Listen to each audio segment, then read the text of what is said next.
Good. Chilling. Just waking up? We knew.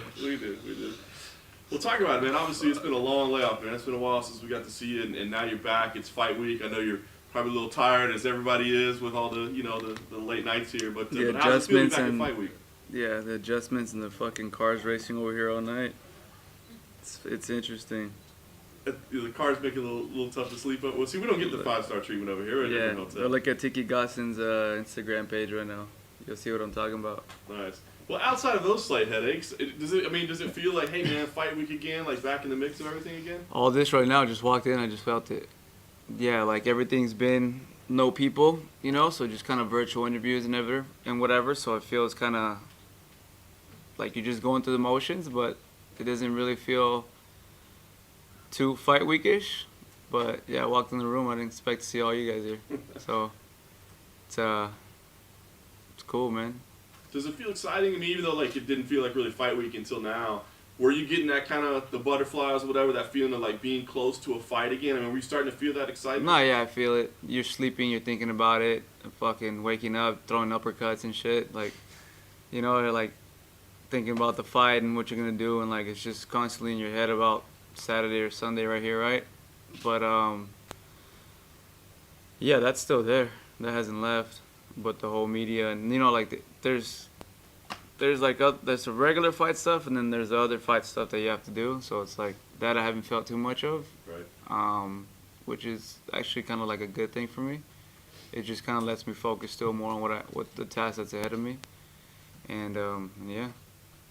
I know so much of this time away has been about reinvention, right? Like things around you, within yourself, all those things. I mean, it sounds like it's been a lot. I mean, but if there was like one biggest thing or one key thing, is there something you could point to and say, man, this was the most important?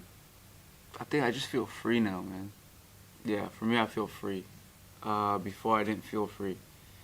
Now, with everything that's happened, I feel free, I feel happy. And for me, ultimately, that's why I joined this, because that's what MMA made me feel like. When I fight, I used to fight for free, like $50, $100, like, but I loved it. When I would go in there, I would feel this way. And then somewhere along the lines, I lost it. And then now I got it back. So for me, that was a big victory for me, to look at my team and say, I'm fucking happy with what we're doing, with how we're living, with how we're reacting with each other. And that for me already is like, yeah, I'm free again. Was it freedom of losing, or freedom of like not feeling like you had to live up to somebody else's expectations of who you're supposed to be? All of it, man, all of it. The freedom of losing, like you name it, like pressures and all that was there. And then to top it off, some other things that I'll probably never talk about till maybe way later in my life that happened. Everything, man, everything. So you get everything going in the right direction, and then all of a sudden we find out days before you get here, like Hender's not going to be around. I thought his message was pretty strong, but how did that affect you? Were you like, what the hell is going on here, man? He called me like at 9 something in the morning, and I sleep in. So I was like, he's like, hey man, like tested positive, I can't go. I'm like, yo, stop fucking with me, bro. Like too early for this shit. Cause we're in the hotel, we're all joking with each other, right? He's like, bro, would I wake you up and call you? I was like, are you serious or you're still joking? I was like, cause I'm about to fall for this shit. And yeah, he was serious. I guess he had it during training camp, and then he did his 2 weeks quarantine and everything. He wasn't sick, right, where he was bad. Retested, did like, cause I guess there's all these kind of tests you can take, right? I guess the most accurate one is the PCR test. So he took a couple PCR tests and it came out negative. I was like, all right, cool, we can train again. Started training again, and then life was good.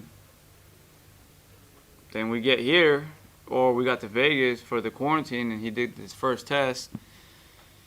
And yeah, I got the call. It was like, yo, I'm negative, this and that, or I'm positive. And I was like, oh fuck, like, what does that mean? And I was like, well, you don't have it, dude. Like, tell him take another one. It's like maybe like it just had a bad read or something. Like they have the false positives and all that. So I was thinking maybe you got a false positive, dude. Like, get another one. If it's negative, then you're negative. He's like, yeah, I told him about that, but he said if I fly here to Abu Dhabi and the test here in Abu Dhabi test positive, he has to be locked up somewhere in here for 2 weeks. Right. And I felt what it was locked up being here for 2 days. So I can't picture being locked up here for 2 weeks. Like, I can do it, but I wouldn't want. I'd sneak out the room or something. Yeah. Would you buy into what Henner said? I mean, it seemed like a strong message where he said, look, man, obviously I'd love to be in the corner, but the one thing that you definitely don't need is help in your jiu-jitsu. I mean, Yeah. do you buy that? Yeah. He knows it. I know it. When he's with me, it's more because we started together, you know, when I was 13 years old. That's it. Sometimes he doesn't even need to talk. As long as you're there, I'm like, I just feel, it feels good to have a homie there, right? So you're like, bro, out of this sport that I've done, I've known you the longest. So it just feels good to have a homie on the journey with you, right? But now it's like, all right, let's get to work. We're still working. Maybe it'll make me better, you know? Who knows? This fight, obviously, everybody's excited about it, man. There's been a journey to get here. Is it a grudge match for you? I mean, we know kind of what the history was and how it played out. Is this a, you know, kind of an emotional grudge match for you? No, man, not at all. Not at all. I could see how it can be seen that way by my actions. But it was, I think ultimately it was like, yo, we're talking too much. And I'm starting to get pissed. And then now little people are chiming in and shit. So it's like, if you really want to go to war with me, this is the beginning. Like, I can get petty as fuck. I don't want to. It's unprofessional, right? As I'm sure all you guys know. I don't have to tell you. I should know, but it's not the worst case that's happened in the UFC. No. Yeah. So yeah. But I think it was very clear. Kind of like, yo, let's stop this shit and let's just do what we started with, which was we started with a good start. The whole world had the eyes on us, and we didn't have to be the shit talkers or nothing. And then somehow along the way, you decided to go back to it. So I was like, all right, man, like. It's still a big fight, like you said, without any trash talk. Yeah, man. Like you have great finishes. You're on a streak. I have great finishes. I'm gonna come back. I'm hungry. This fight sells itself. Your style, my style, the way we collide. You know, Abu Dhabi, I hope, has good hospitals because we're both going to be in that shit by the end of the night. But yeah, man, it's like there's no need. Trash talk or not, you know, like I have nothing but bad intentions for him when we both get in there. You know, this journey has been about you kind of returning and getting back and getting the passion again, that sort of thing. So knowing that, when you get in there, are you thinking about rankings, where this puts me? Does this give me another title shot? I mean, are you thinking about those things, or is this more just about you getting back to you and your passion and your journey?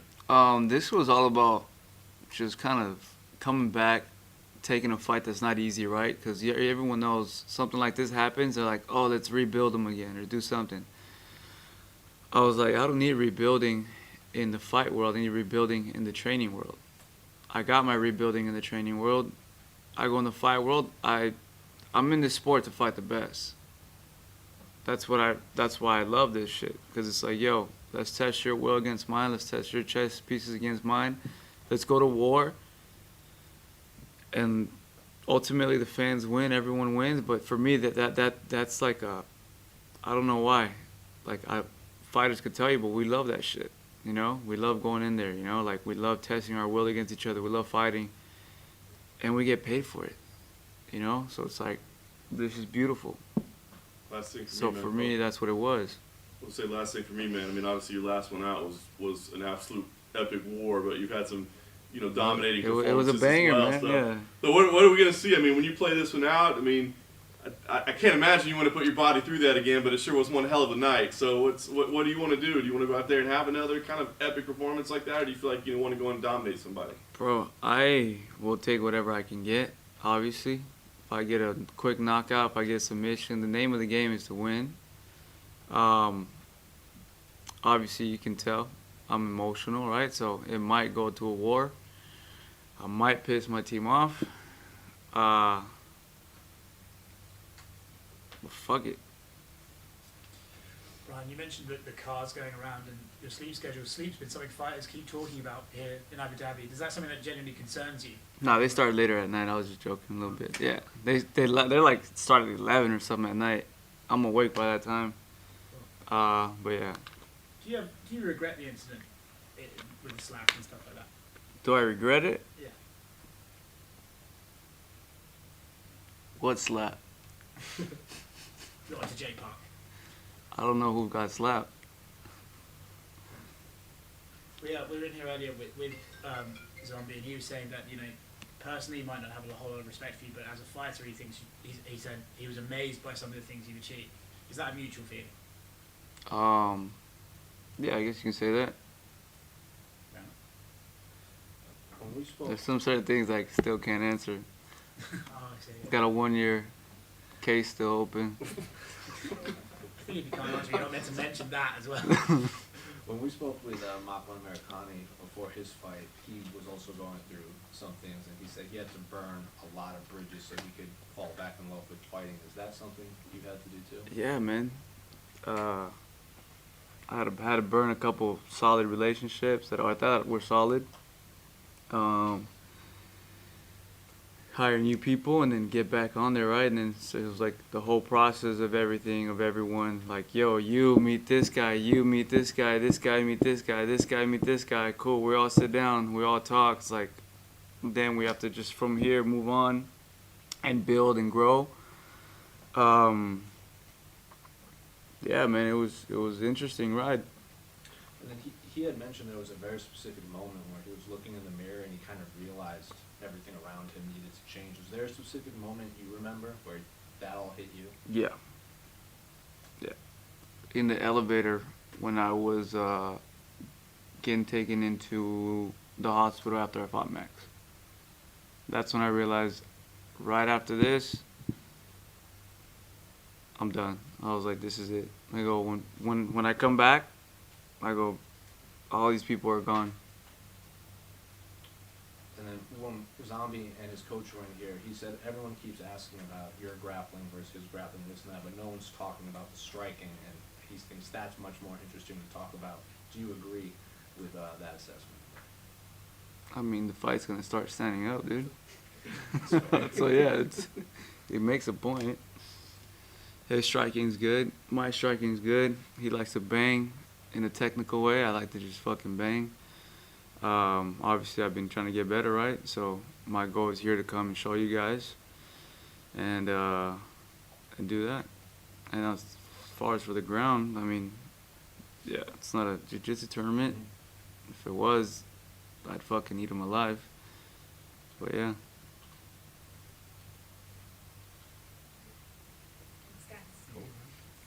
to you.